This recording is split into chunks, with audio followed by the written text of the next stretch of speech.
एक शहर में एक म्यूजियम था। उस म्यूजियम में एक ऐसा कमरा था जहाँ पर चारों ओर आईने थे। यहाँ तक कि उस कमरे की दीवार पर, छत पर और फ्लोर पर भी शीशे लगे हुए थे।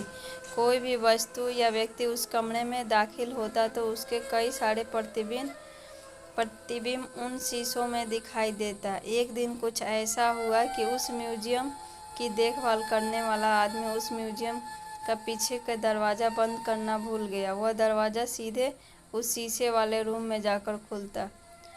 अब हुआ कुछ ऐसा कि उस म्यूजियम के आसपास उस दिन एक कुत्ता घूम रहा था। गलती से वो म्यूजियम के अंदर प्रवेश कर गया। जैसे ही वह इस शीशे वाले कमरे में प्रवेश किया, उसे कई सैकड़ों अपने जैसे कुत्ते अपने सामने नजर आए, जो वास्तव में उसके प्रतिबिंब थे। मगर वह इस बात को समझ नहीं पाया और अपने सामने इतने सारे अन्य कुत्तों को देखकर उन पर भौंकने लगा। उसने देखा कि सारे कुत्ते भी उसका विरोध करते हुए उस पर भौंक रहे हैं।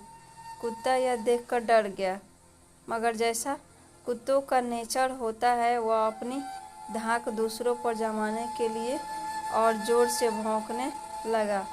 परिणाम स्वरूप उसी की तेज हुई आवाज़ शीशों से टकराकर रिफ्लेक्ट होकर कई गुना बढ़कर उसे ही सुनाई देने लगी। कुत्ता पूरी रात अपने ही प्रतिबिंब से लड़ता रहा।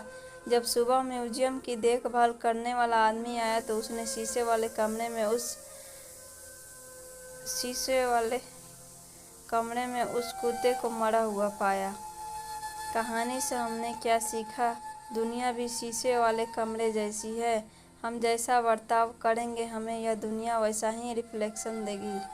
हम स्माइल करेंगे तो हमें स्माइल मिलेगी, हम हिंसा करेंगे तो हमें हिंसा मिलेगी, हम पॉजिटिव रहेंगे तो हमें पॉजिटिव मिलेगी। इसलिए ऐसा ही काम करो जैसा आप चाहते हो, आपको दुनिया ही रिफ्लेक्शन से मिले।